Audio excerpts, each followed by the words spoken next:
Buenas nuevamente. Gracias a ustedes por su atención. De verdad que para nosotros ha sido un privilegio poder estar aquí con ustedes todos los días y damos gracias a Dios por la oportunidad que nos da de ministrar y de compartir con ustedes con lo que Él nos ha bendecido a nosotros. Y gracias a ustedes, hermanos, por su trabajo. Pastor Andrés, gracias, fue de mucha bendición. Igual el Pastor Juan y Pastor Miguel. Yo tengo aquí una serie de preguntas que llegaron a través del internet que voy a estar haciendo, y en la medida que la pregunta vaya llegando yo voy incorporando esas preguntas. Ayer hubieron preguntas que estaban repetidas, yo la hice una sola pregunta, y hay otras ayer que no dieron tiempo de contestar, y es por un asunto de tiempo. La primera pregunta que yo voy a responder fue una que se me hizo a mí sobre teología bíblica, y era si hay algún recurso que ayude a predicar teología bíblica o el libro del Cantar de los Cantares de una perspectiva de la teología bíblica. Yo no conozco un libro específicamente que haga eso. Hay un libro en inglés que Crossway publicó que se llama Intimidad con Dios, en inglés, Cantar de los Cantares se llama. Pero Goldsworthy tiene un libro que se llama Estrategia Divina, que toca la teología bíblica y el tema de la literatura de poesía. No hay un libro que yo conozca, quizás lo pueda haber, pero lo mejor es conocer la Biblia y ver como la unidad como un todo, y eso lo va a ayudar en la medida que usted vaya predicando esas literaturas. Entrando a la pregunta, ya tengo aquí. Y voy con una pregunta de internet y quizá vaya saltando de tema en tema, porque la pregunta la vamos haciendo a medida que van llegando.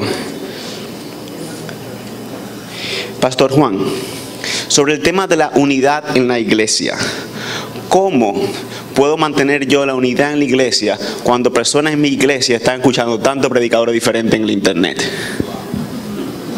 Bueno, depende de quién están escuchando. Depende de quién están escuchando. ¿Se escucha? No se escucha el micrófono. Eso ya. Depende en cuáles pastores están escuchando. Ok. No es malo escuchar otros. No es malo escuchar otros predicadores. Yo escucho otros predicadores. Lo que es necesario es unirse con iglesia, someterse a ese liderazgo y entender, como dijo Andrés, que estamos unidos, discipulando unos a otros y nos sometimos unos a otros. El problema es si uno está escuchando pastores que es una doctrina extraña, una doctrina diferente, entonces nosotros estamos tratando de contra el liderazgo tratar de introducir una doctrina diferente o algo así, que nosotros realmente somos el problema en la iglesia. Si llegamos a una tendencia diferente, una enseñanza diferente de la iglesia, tenemos que reunirnos con el pastor o los pastores y hablar sobre esos temas. Y si llegamos a un lugar que la doctrina es tan diferente, tenemos que unirnos con una iglesia diferente. Pero no es malo escuchar otros predicadores. Lo que es malo es tratar de causar divisiones por las enseñanzas. Pero lo importante es someternos a Cristo, y Cristo está liderando su iglesia por pastores local, someter al liderazgo y someter unos a otros. Ok, gracias. Esta pregunta es relacionada a la membresía, también a la disciplina. Pastor Juan, ¿cómo puede una persona rescatar o aportar a la disciplina de un amigo personal que no es miembro de su iglesia? Por ejemplo, yo soy miembro de una iglesia diferente en Austin a la suya, pero un amigo quiere ayudarme a mí a disciplinarme, pero no es miembro de mi iglesia. ¿Hasta qué punto puedo hacer eso? Bueno, someterse bajo de una iglesia es someterse bajo Cristo y el liderazgo, y esa iglesia tiene la responsabilidad de rescatar a ese hermano. Pero yo, como amigo y hermano de una persona, yo no voy a disciplinar a esa persona porque yo no lo puedo expulsar de una iglesia. Porque usted no es iglesia. Sí, pero yo puedo tratar de rescatar a esa persona como hermano y realmente estamos hablando de diferentes temas y realmente lo que estamos hablando es acerca del Evangelio. Estamos aplicando el Evangelio en diferentes lugares. Por ejemplo, ¿qué es la disciplina? Es aplicando el Evangelio cuando uno se está alejando. ¿Y qué es el discipulado? Aplicando el Evangelio para lograr crecimiento. ¿Qué es consejería? Es aplicando el Evangelio a diferentes temas o crisis. Ok, gracias. Aquí yo tengo una lista de preguntas que hizo una persona, pero por un asunto de tiempo vamos a tomar una, si podemos volvemos a las otras. Pastor Miguel, si una persona que estuvo involucrada en pornografía confiesa ese pecado, va a sus líderes y esa persona es llevada por un proceso de disciplina y restauración, ¿puede esa persona está descalificada para servir en un ministerio cristiano? No, realmente yo creo que tendríamos que conocer la historia un poco mejor, pero en sentido general, no, esa persona es tratable en términos espirituales y restaurable en términos espirituales. Yo creo que necesitan aquellos líderes que estuvieron involucrados con él poder dar una recomendación de hasta donde ellos entienden que ha habido un arrepentimiento verdadero y una restauración verdadera de este individuo. Pero no creo que sea un pecado que lo descalifique para siempre su involucramiento en pornografía. Okay. Yo quiero que Andrés trate esta pregunta también, porque okay. él habló sobre los líderes. Sí, no porque él haya pasado por eso. No, okay. Y las calificaciones. No. Porque él trató Timoteo 1. Okay. Él trató Timoteo 1 y el pastor Andrés se está poniendo rojo. Sí. Necesita sol. Pero eso es yo estoy de acuerdo contigo cuando hablaste de irreprochable, y creo que eso es el punto clave. ¿Qué usted dice? Por favor. Sí, yo lo que pienso es que la palabra irreprensible es la respuesta. Cuando alguien que hasta ahora ha sido irreprensible ya no lo es por lo que ha hecho, pues como mínimo tiene que recuperar ese carácter de ser irreprensible, que según su ministerio y según la gravedad de los hechos puede tardar más tiempo o menos tiempo en demostrar que ahora vuelve a ser irreprensible. Pero cuando alguien pierde su irreprensibilidad, necesita evidentemente un tiempo de restauración y de demostrar su arrepentimiento. Pero yo no, igual que ha dicho el Pastor Miguel, yo no descartaría. Creo que la Biblia no dice que alguien así haya cometido el pecado imperdonable y que hasta la muerte ya no pueda volver a servir al Señor. Como digo, según quizás la seriedad del ministerio, según la gravedad de los hechos, esa persona va a necesitar más tiempo, más ayuda o menos para ser restaurado a su carácter de irreprensibilidad. Pero creo que el Señor lo puede hacer, ¿no? Claro. Yo estoy de acuerdo con los hermanos. Algo bueno que señalar sería una de las limitaciones de este tipo de paneles respondiendo a este tipo de preguntas, es que son preguntas a veces muy específicas y nosotros estamos dando respuestas generales en casos que no conocemos. Y eso es algo que tenemos que tener en cuenta. Aquí estamos generalizando porque hay casos que son diferentes a otros. Y eso es lo que yo quiero decir también con eso. Pastor Andrés, ya que usted mencionó sobre el tema del liderazgo y respondió a una pregunta, hay una pregunta que dice, hay muchos líderes creyentes de mal testimonio que se cambian de iglesia buscando el reconocimiento y un pastorado. ¿Qué debemos hacer? Por ejemplo, hay una persona que está aquí, no ha sido fiel de mal testimonio en esta iglesia, pero aquí quizá por testimonio la iglesia no lo reconoce como líder y se va a otra iglesia para que le reconozcan. ¿Qué debemos hacer en ese caso? Sí, bueno, yo diría dos cosas. La primera es más general y la segunda es más concreta. La primera, cualquier persona que venga a nuestra iglesia, sea líder o no, deberíamos intentar ponernos en contacto con la iglesia de la que ha salido por una cuestión de cortesía o de respeto, si no es por otra cosa. Creo que no debemos aceptar a nadie, ni como miembro ni como líder, menos sin primero ver de dónde ha venido y qué dicen los líderes de la iglesia de la que ha salido. Creo que eso deberíamos practicarlo más de lo que lo hacemos.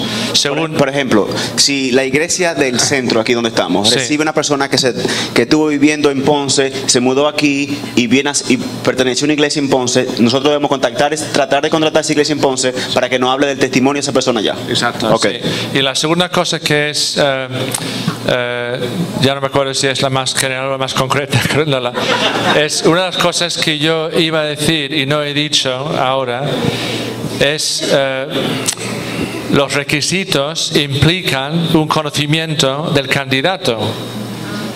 Porque si tiene que ser así para ser líder y no le conocemos, ¿cómo podemos saber si tiene o no esos requisitos?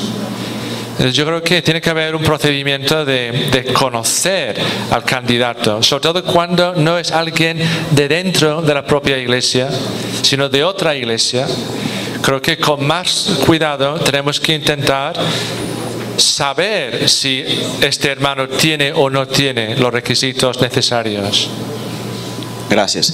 Hay varias preguntas de recursos. Esa pregunta no la podemos responder aquí. Hay un listado, cada uno de nosotros, de los diferentes temas, dimos una lista de libros. Los hermanos la tienen allá detrás en las mesas y también al final de esta sección estarán puestos aquí en la pantalla. Pastor Miguel, aquí hay una pregunta con respecto a la idea del cristiano carnal. ¿Existe eso? No. No.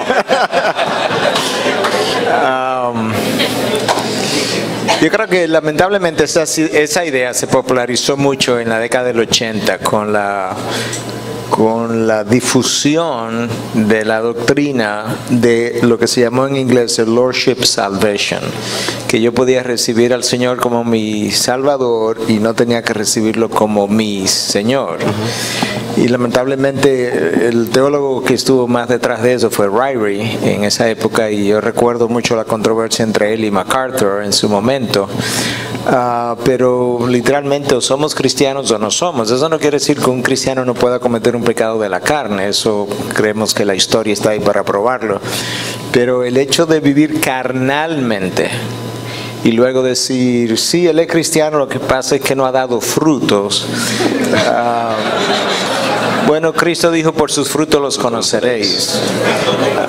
Y pensando en eso, entonces, con una pregunta que respondió el pastor Birch ayer de una forma muy apropiada, pero para usar una ilustración simplemente, como yo veo quién es o no es un cristiano, para hablar de eso, y con eso termino. Yo pienso en un cristiano que ha nacido, alguien que ha nacido de nuevo de la misma manera. Soy médico y por eso la analogía de alguien que ha nacido de una madre. Ese niño a la hora o 2 horas, a veces antes, está gritando porque tiene hambre. Él quiere leche. Bueno, el que ha nacido de nuevo le da hambre por la palabra. Número 2, ese niño comienza a crecer y a los 2 meses, 3 meses ya pesa más y está creciendo. Un cristiano, una persona que ha nacido de nuevo, está creciendo. Ese niño a los 3 o 4 años quiere juntarse con sus iguales. Él no quiere jugar conmigo, que tengo 55 años. Él quiere jugar con sus amigos de 3 o 4 años. Esa persona nacida de nuevo quiere juntarse con cristianos ahora, que tienen nuevos deseos, intereses y metas y demás, y no tiene toda una caterva de amigos carnales y mundanos, porque él no salió de ese mundo. No es que no pueda tener alguno de esos amigos, pero él no vive inmerso en eso. Y finalmente, cuando vemos un niño hijo de un carpintero, él tiene un martillo en la mano. Si es hijo de un médico, lo vemos con un estetoscopio en la mano. Él quiere hacer lo que su padre hace, y de esa misma manera el cristiano que ha nacido de nuevo y está dando fruto, él quiere hacer lo que su padre hace. Amén. Y yo creo que eso para mí es como una buena analogía. Gracias.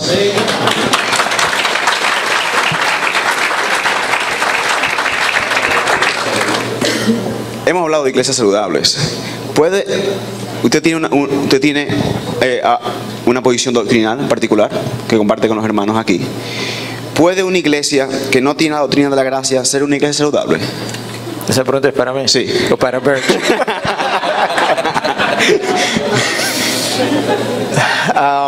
Yo lo voy a responder de nuevo de esta misma manera.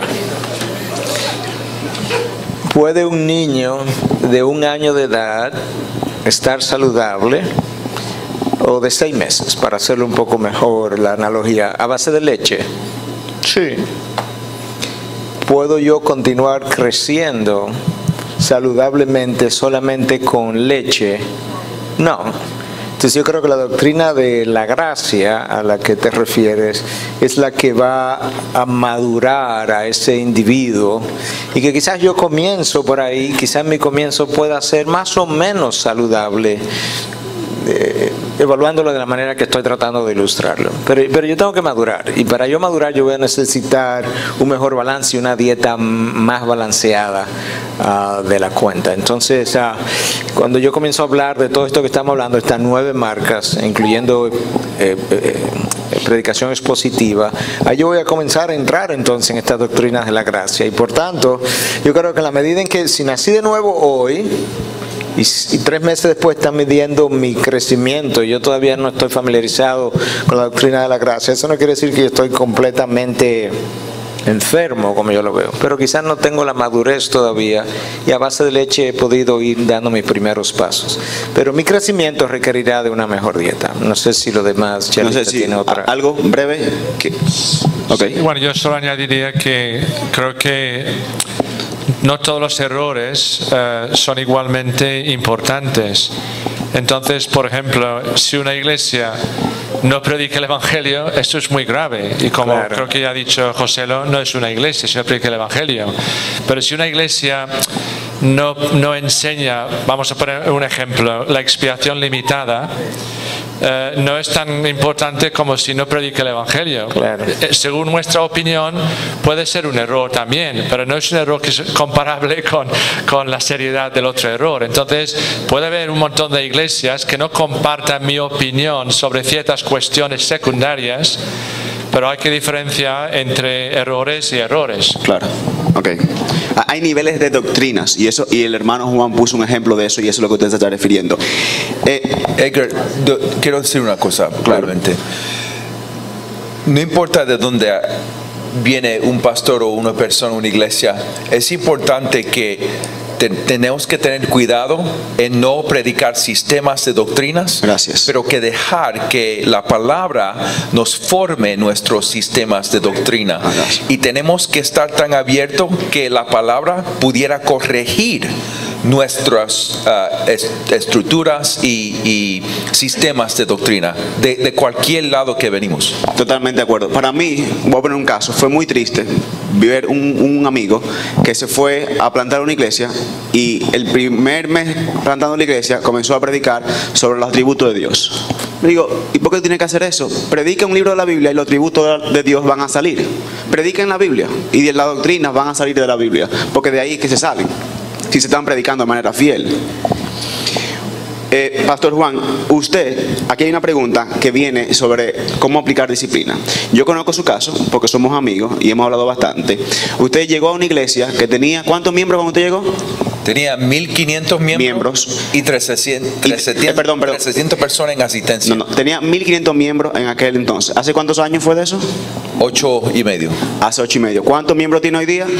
530. 530, tiene 1,000 menos. ¿Cuántas personas asistían cuando usted llegó? 350. 300. ¿Cuántos asisten hoy día? 708. Se redujo la membresía, se duplicó la asistencia. Usted tenía personas que eran miembros de la iglesia, pero que nadie la conocía en la iglesia y que nunca habían ido. Era una membresía ficticia. Ahora bien, ¿cómo usted llegó y aplicó la membresía en una iglesia donde necesita disciplina? De una vez a todo el mundo fuera, ¿cómo lo hizo? Sí. Con mucha paciencia. Okay. Lo primero que yo hice fue, yo sé que no tenemos mucho tiempo y yo creo que nosotros nos podemos quedar después si hay más respuestas individualmente. Por favor, sí. Porque queremos que pudieran ir en su camino. Pero brevemente, lo primero es, ¿quiénes son estas personas? Hay 350 en el domingo por la mañana, ¿y por qué hay 1.500 personas? Así que comenzamos con una campaña de llamar por teléfono todas las personas y había muchos que, yo no solo, pero la iglesia, un equipo de liderazgo, y quitamos primero que ya había muerto. Ese fue un paso fácil. No disciplinaran a los muertos. No. Eso fue un paso fácil. Después de la campaña, y eso fue bueno porque habían algunas personas que estaban asistiendo en otras iglesias y eran fieles, y los bendicimos y dijimos sigan allá. Después otro paso, cartas a todas las personas que teníamos dirección pero no sabíamos quién era. Ese era otro paso. Entonces fue paso por paso, unos cuantos años, que nos cogió como 5 o 6 años a llegar a 500 miembros. O sea que fue un proceso. Sí. Fue llegamos, disciplina, un mes, listo. No. Okay. Membresía estaba así y la asistencia abajo, y el proceso por años llegó así y ahora está así. Gloria a Dios. Pastor Birch, hay una pregunta. Si la palabra de Dios es la misma, si se habla de predicación de la Biblia, ¿por qué hay tanta contienda por la misma palabra si es una misma palabra? Sí. Cuando hay una pregunta difícil ellos se ríen, ¿se ha dado cuenta de eso? Bueno, creo que la respuesta evidente es por interpretaciones subjetivas de nosotros. Y entonces puede ser porque alguien a lo mejor no esté aplicando una interpretación correcta de la Biblia. Puede ser por, yo qué sé, una diferencia de madurez, es decir, todos estamos en un proceso de crecimiento, ¿no? En conocimiento de la palabra de Dios, o debería ser así. Entonces, quizás haya a veces diferencias por las diferentes etapas en las que están los que no están de acuerdo. Es decir, alguien que lleva más tiempo, pues quizás haya crecido más que alguien que lleva menos tiempo en la fe. Pero yo creo que en el fondo es una cuestión de una sana hermenéutica bíblica. Esa es la clave. Tenemos que saber cómo interpretar la palabra de Dios, porque también las sectas pseudo-cristianas pretenden basarse en la Biblia, pero le dan una interpretación fuera de contexto, sin tener en cuenta otras enseñanzas. Entonces yo creo que tenemos que aplicar rigurosamente una buena interpretación de la Biblia. Gracias. Y recuérdense que nosotros tenemos una responsabilidad, no delante solamente de la iglesia, sino delante de Dios cuando interpretamos su palabra, porque es su palabra. Y nosotros honramos o deshonramos el nombre de Dios cuando interpretamos y leemos su palabra. O sea, es algo serio. La hermenéutica tiene consecuencias eternas en la vida de las personas. Pastor Núñez, este no fue su tema, fue el pastor Roselo, pero yo sé que su iglesia ha trabajado mucho y usted ha pensado mucho sobre el tema de evangelismo. Sobre evangelismo, ¿qué método bíblico de evangelismo? ¿Existe tal cosa, un método de evangelismo? Yo no creo que hay un método de evangelismo, yo creo que hay un evangelio y luego múltiples formas de compartir ese evangelio. Y la historia incluso está ahí para mostrarnos eso. Yo creo que está el evangelismo que se hace uno en uno, está el evangelismo que se hace a veces desde un púlpito y toda una habitación como esta está llena de personas. Han habido campañas evangelísticas en el pasado donde habían miles de personas presentes y un mensaje evangelístico que se comparte. Yo creo que es el evangelio que es uno, y luego conforme al momento, el lugar, el momento histórico, incluso las campañas evangelísticas prácticamente pasaron ya de moda, si pudiéramos usar el término, y yo creo que estamos haciendo más evangelismo hoy en día con plantación de iglesia. La iglesia local entonces se encarga de evangelizar localmente el área que le queda alrededor, y esa campaña donde yo participé en alguna de 50,000 personas, un estadio en un momento dado, ya han quedado más atrás hoy en día. De manera que el evangelio es uno y el no comprometible, las metodologías varían y cambian. Gracias. Hay varias preguntas que yo vi. Yo hablé del tema de teología bíblica esta mañana. La pregunta nosotros queremos también no solamente responder la pregunta, sino responderlo con un espíritu la pregunta. Nosotros queremos que las respuestas nuestras sean de edificación para ustedes y para las personas que están escuchando. Nosotros no queremos usarlo como una espada para herir a nadie ni para pelear con nadie. Una de las preguntas que se hace: ¿por qué las personas no explican el tema del tabernáculo como se habló esta mañana aquí? Bueno, yo no lo sabía hasta que yo a unos años estudié el tema. Y yo, por la gracia de Dios, estudié el tema y tengo años estudiando el tema. Ahora bien, se puso aquí, hay un libro que trata sobre el tema de teología bíblica. La idea es que nosotros podamos edificar a uno y no culpar a la persona que no lo han hecho en el pasado. Muy bien.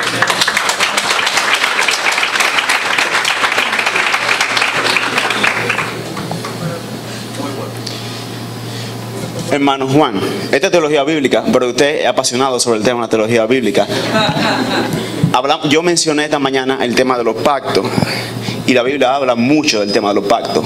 ¿Puedo yo hoy hacer un pacto con Dios? No de la manera de como habla la Biblia de la historia redentora. No de esa manera. En la Biblia Dios es el que hace los pactos. Dios llama. Dios inicia los pactos. Amén. En la historia redentora. Pero habían seres humanos en el Antiguo Testamento que entraban en pactos también. Pero para la historia redentora es Dios el que inicia los pactos. Gracias.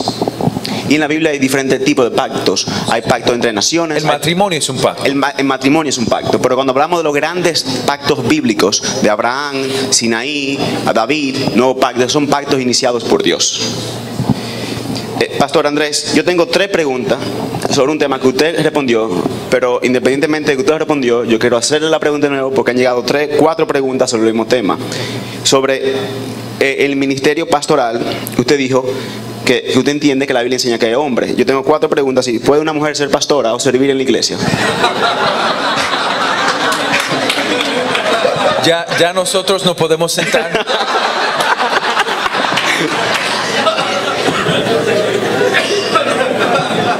Tiene 7 minutos. Me están pasando aquí. Muchas gracias, nos vemos. Bueno, creo que muchos de ustedes sabrán que, aunque pueda haber muchas posturas sobre este tema, creo que más o menos todas vienen a ser una de 2 posturas principales, ¿no? Hay una postura que es que el hombre y la mujer son iguales en todos los sentidos y por lo tanto las mujeres pueden ser pastoras igual que los hombres lo pueden ser sin ninguna diferenciación, porque no hay diferenciación entre los 2 sexos según la palabra de Dios. Esta es una postura, no es la que yo suscribo. Entonces yo creo que el hombre y la mujer son iguales como imagen de Dios, creación de Dios, son iguales en dignidad, son iguales en derechos humanos, son iguales en la salvación si son creyentes.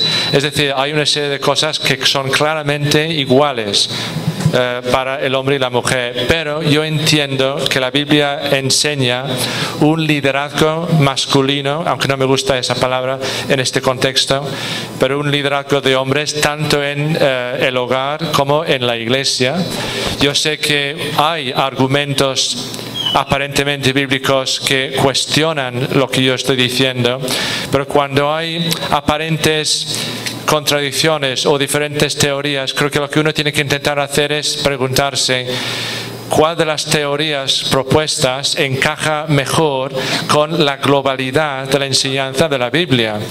Y yo entiendo que aunque yo reconozco que hay textos difíciles para mi postura, creo que hay más todavía para las otras posturas y por lo tanto, pero creo que en estas cuestiones tenemos que ser primero sensibles con un amor cristiano hacia los que no comparten nuestra opinión.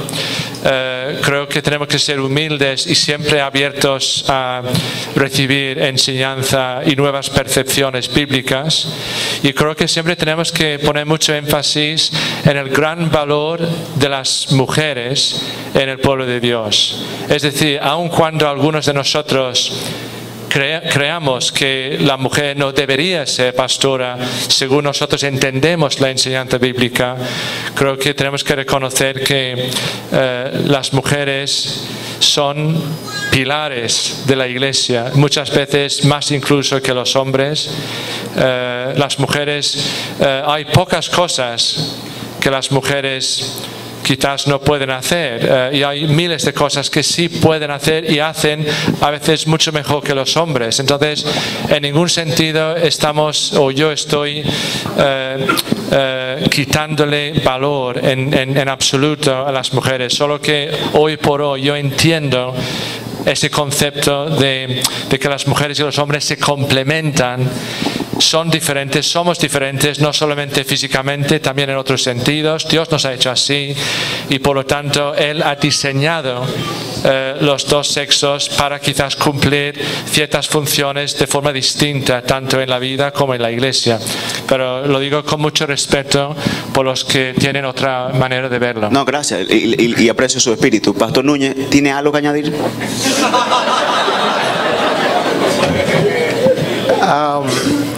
Le pregunto porque honestamente, lo voy a ser honesto, 3 de las 4 tenían el nombre suyo. El pastor Birch, yo creo que ha dado criterios muy buenos, pero una de las cosas que él mencionó es que yo tengo textos que si lo voy a tomar seriamente me van a crear más problemas tratando de incluir a la mujer dentro del pastorado. Por ejemplo, la palabra de Dios nos dice, Pablo escribe, dice, no permito que la mujer enseñe o ejerza autoridad sobre el hombre. Primera Timoteo 2, 12, creo que es el versículo 2. Si yo no voy a hacerle caso a ese versículo, ¿por qué debo hacerle caso al siguiente y al anterior? Y si no le voy a hacer caso a esos versículos, ¿por qué le voy a hacer caso al capítulo? Y si no le voy a hacer caso al capítulo, ¿por qué le voy a hacer caso al libro? Y si no le voy a hacer caso al libro, ¿por qué le voy a hacer caso al Nuevo Testamento? Y si no le voy a hacer caso al Nuevo Testamento, ¿por qué le voy a hacer caso al Antiguo Testamento? Entonces yo abro una caja de Pandora cuando yo comienzo a ignorar textos tan claros como eso. Y luego el patrón, Adán fue creado primero, fue puesto sobre el huerto, recibió las instrucciones. Los profetas del Antiguo Testamento fueron todos masculinos, los apóstoles fueron todos masculinos.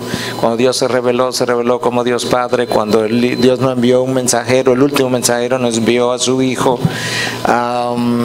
Y así sucesivamente. Cuando Dios estableció la familia, estableció al hombre como cabeza. Dice que el hombre es cabeza de la mujer, de la misma manera que Cristo es cabeza de la iglesia.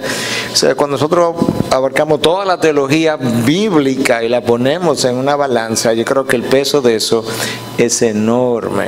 Y entonces, si ignoro eso, hay muchas otras cosas que pierden todo su valor. Ok, un caso práctico. En su iglesia, ¿cuántos pastores hay? 8. 8 hombres. ¿Tiene mujeres sirviendo en la iglesia? Tenemos muchas mujeres sirviendo, pero no son pastoras. Claro, pero las mujeres son vitales en nuestra iglesia, como decía el pastor Birch. Nosotros no podríamos hacer la iglesia sin ellas, esa es la realidad. Amén. Gracias.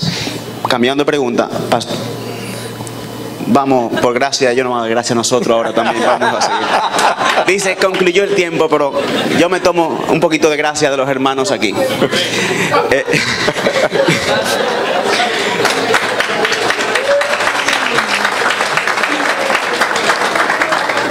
Pastor Juan, el tema es la disciplina. Usted expuso el tema, hablamos. No todas las preguntas prácticas podrán ser respondidas en este contexto. Hay 2 libros. De hecho, hay un libro que se regaló, que está gratis y que al final el hermano Patricio le puede dar la información. Está disponible en la página de internet de Nine Marks. Y es un libro que habla sobre la disciplina y temas prácticos de cómo aplicar la disciplina en la iglesia.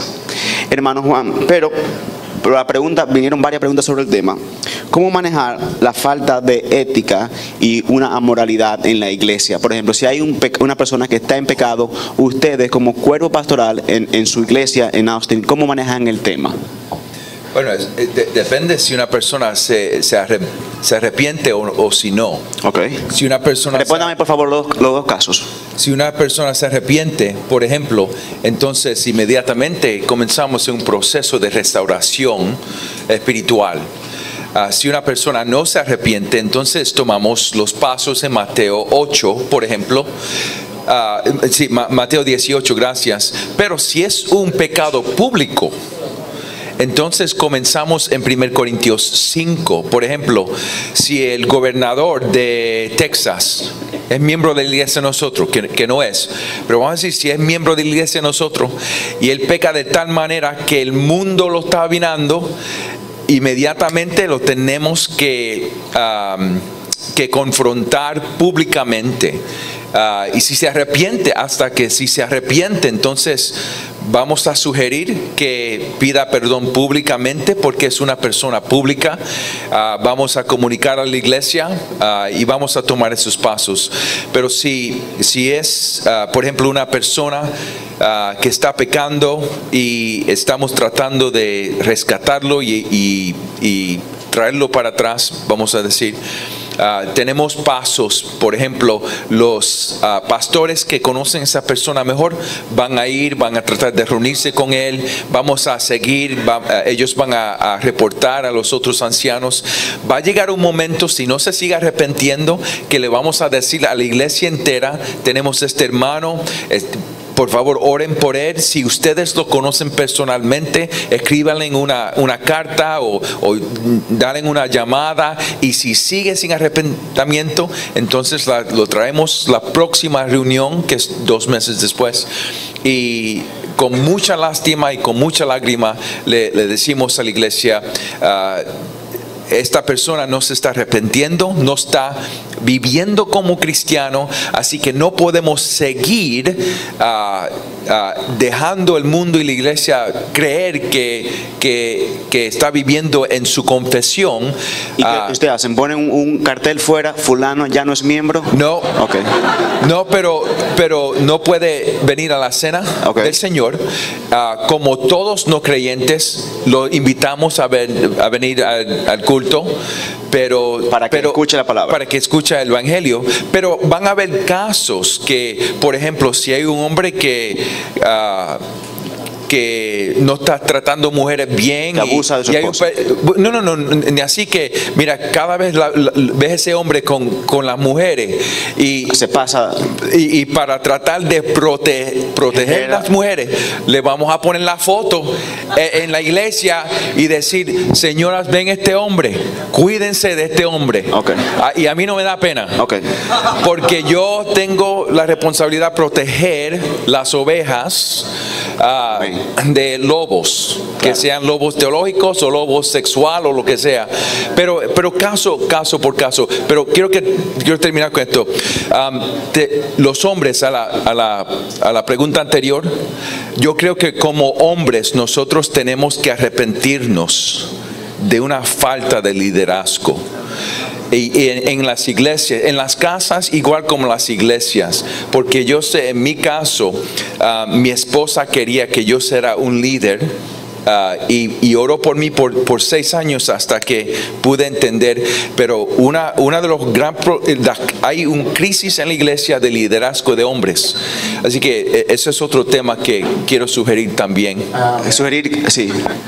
Bueno, gracias a ustedes, gracias por su atención, por su paciencia, y yo quiero invitar al pastor Gadiel y que ore y diga qué hacemos ahora en adelante. Que no se vaya.